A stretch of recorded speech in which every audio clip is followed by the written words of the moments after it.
In a dramatic escalation of infrastructure intervention, the federal government has greenlit a major overhaul for one of Nigeria's most vital transport arteries, the Third Mainland Bridge. Following 21 billion Nigerian nairas in emergency fixes, President Tinubu's administration has now budgeted 3.8 trillion Nigerian nairas for deep rehabilitation or 3.6 trillion Nigerian nairas for a complete rebuild, based on findings from critical structural assessments.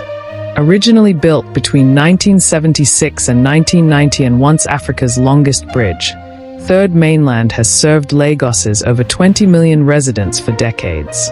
But decades of wear, built-up asphalt weight, corrosion, illegal mining, and erosion have pushed its structure to the brink.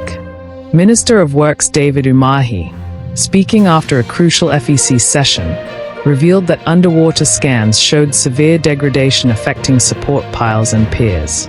Rehabilitation is pegged at 3.8 trillion Nigerian nairas, while rebuilding entirely is marginally cheaper, 3.6 trillion, prompting authorization for both options under an EPC plus F, engineering, procurement, construction plus financing model. It may seem counterintuitive that constructing a new bridge could cost less than repairing the old one, but the damage is both deep and widespread. Extensive corrosion beneath the waterline and foundational instability require not just surface fixes, but full structural replacement, akin to building anew. Recent emergency works, carried out late last year at a cost of 21.074 billion Nigerian nairas, included resurfacing, expansion joint replacements, solar lighting, and asphalt overlays. These were short-term fixes to keep the bridge functional, not to restore long-term safety. FEC has authorized up to 7 specialist contractors to explore options, design solutions, and prepare bids under the EPC plus F approach. Procurement will follow a selective PPP framework, with the government exploring partnerships with institutions like Deutsche Bank for financing. This signifies a shift toward public-private collaboration to implement critical infrastructure, especially given budget constraints. Despite emergency repairs, the bridge remains a ticking time bomb. Multiple resurfacing layers contributed to excess dead weight, a risk that exacerbates structural stress. Public usage remains intense, and any prolonged closure would paralyze Lagos's commuting ecosystem. This crisis isn't isolated. Umahi indicated similar audits are ongoing for bridges nationwide, from Carter Bridge, where Julius Berger recommended full replacement at 359 billion Nigerian nairas, to Ido, Jalingo, and other critical crossings. This opens the larger question: is Nigeria experiencing systemic neglect of foundational infrastructure? What this means for Lagos residents. Traffic disruption risk. If work begins, commute chaos could reign unless alternative routes, staggered work, and clear communication accompany the project.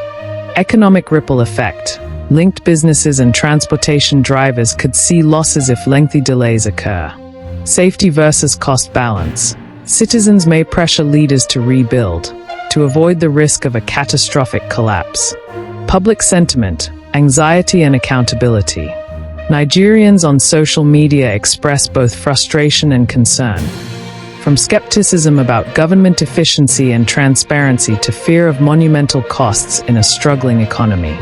The recurring theme: why didn't we act sooner? Critical path forward. 1. Transparent bidding. Contractors must be selected fairly and publicly. 2. Clear timelines.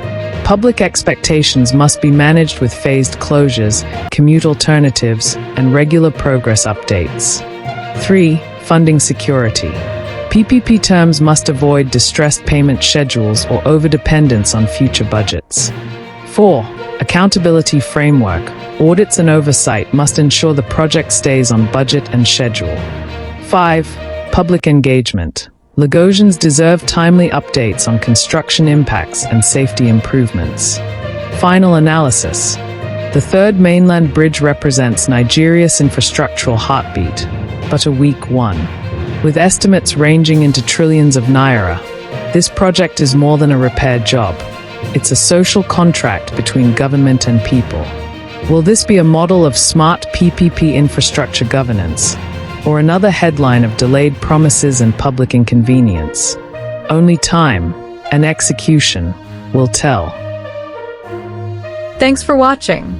If you enjoyed this update and want to stay informed with fast, reliable news, don't forget to subscribe to Newsflash 360. Hit the notification bell so you never miss a story. Your next headline is just seconds away.